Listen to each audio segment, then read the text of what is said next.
Troy McDonald, Coldwell Banker Realty here today. Today we're going to take a look at the real estate market in Martin and St. Lucie County, Florida, and some of the communities within those counties. That's the Treasure Coast. We're going to be looking at primarily single-family homes with one exception. We're going to look at condos on Hutchison Island in St. Lucie County. All of our data today is coming courtesy of the Martin County Realtor Association of the Treasure Coast Association, and all that data gets compiled into a program that Coldwell Banker has that produces these great little slides that we're going to use today. So let's get started with Martin County. So first, let's start off with Martin County as a whole. The average sales price in Martin County in October of 2023 for a single-family home, and remember all these are for October of 2023, single-family homes with the one exception. $719,000 average price. That is a decrease of 12%.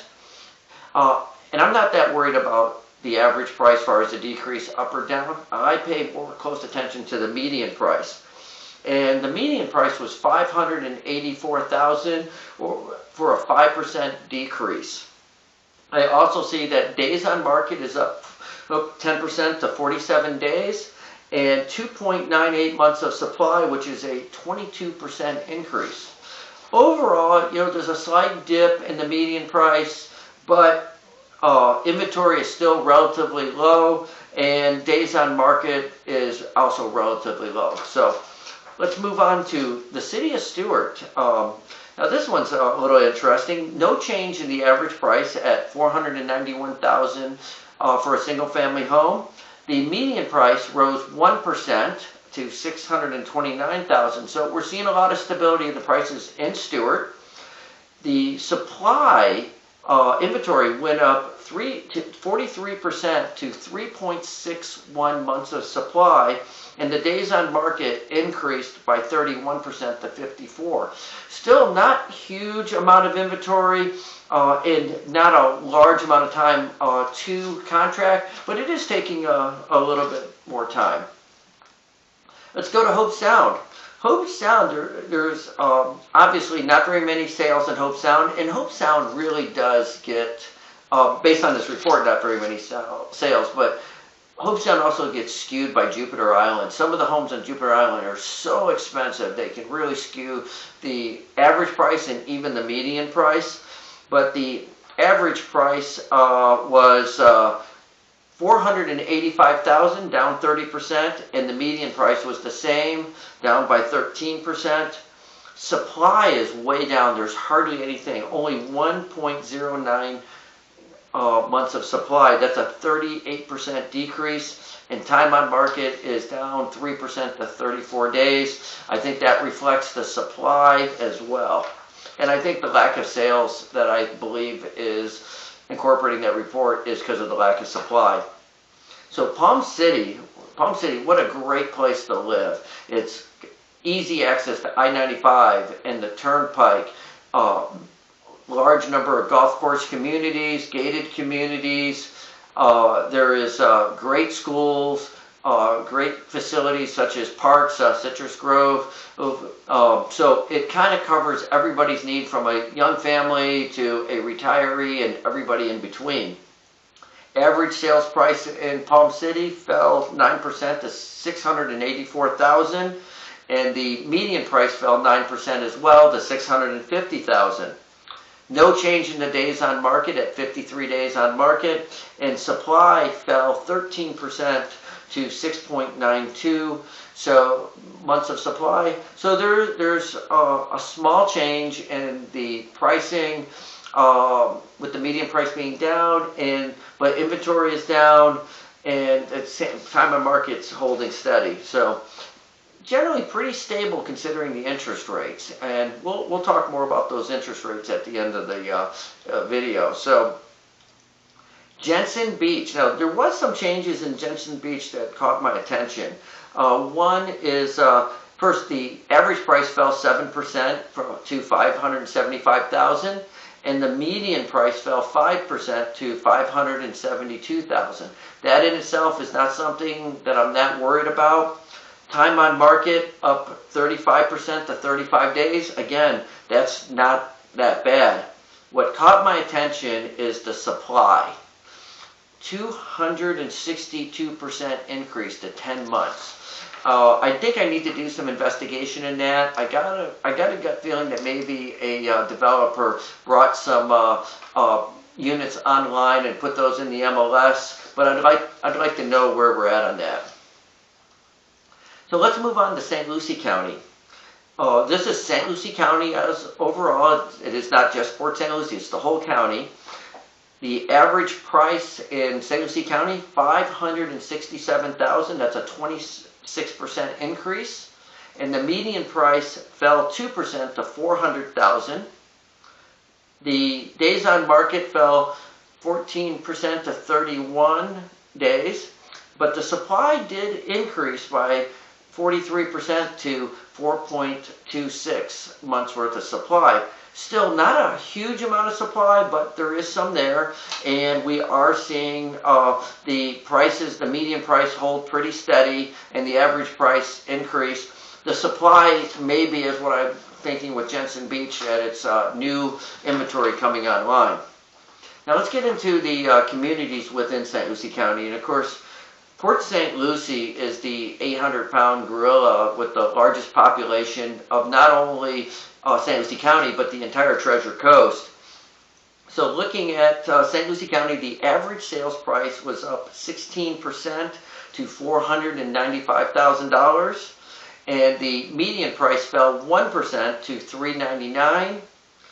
The time on market fell 33% to 22 days, and the supply had an increase of 49% to 3.2 months. Again, not much supply overall, but that 49% increase makes me think that some builders have some inventory coming online. Now let's get to Fort Pierce. Fort Pierce, again, I think this one's an anomaly. The average price was $997,000, up 130%. I think that's probably coming from a sale on the island or maybe on Indian River Drive. The median price is up 9% to $450,000, which is more in line with St. Lucie County overall and with Port St. Lucie. The days on market did increase to 51 days. That was a 72% increase, but supply fell 60% to 3.8 months. So there's not a lot of supply in Fort Pierce. The average price is pretty high, but again, I think that's an anomaly, and it is taking a little bit longer to move those properties. The last one I'm going to get into is condominiums on Hutchison Island in St. Lucie County. We are getting ready to go into the winter season, and that's when we'll start really seeing condos move. But that's why I want to bring this up, is because we're right in the precipice of seeing some changes, I believe, in this area. Average price and the median price are the same, $434,000, with a 51% increase, which tells me there was very few sales, maybe even only one. Time on market, 114 days, 369% increase, and the supply increased by 200% to 7 months worth of supply. I think that's going to change here in about a month and a half as the winter rolls in and all the snowbirds start showing up. So let's talk about what's happening in the market. What I believe is happening in the market, and I think a lot of people in the real estate profession, is interest rates. It's the number one thing I'm hearing people talk about. How is interest rates going to affect the sale of my home? How can I buy a home with the interest rates? The fact is, the interest rates went from 2.5, 3 years ago to around 3% to now they're pushing 8% or even higher. That's caused everybody who refinanced or purchased at that price of that 3% or less, they're not willing to trade in their 3% mortgage for an 8% mortgage, which is further limiting the supply. And then the number of qualified buyers for a price point is now diminished because of the because of the interest rates. I found a fascinating article on Yahoo Finance.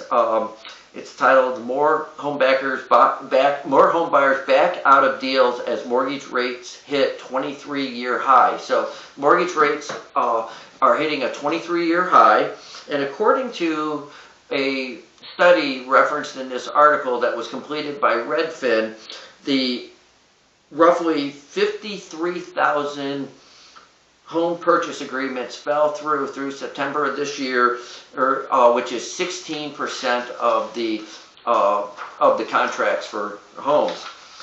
Florida is seeing some of the largest percentage of purchase agreements falling, with Florida seeing over 20% of contracts falling through.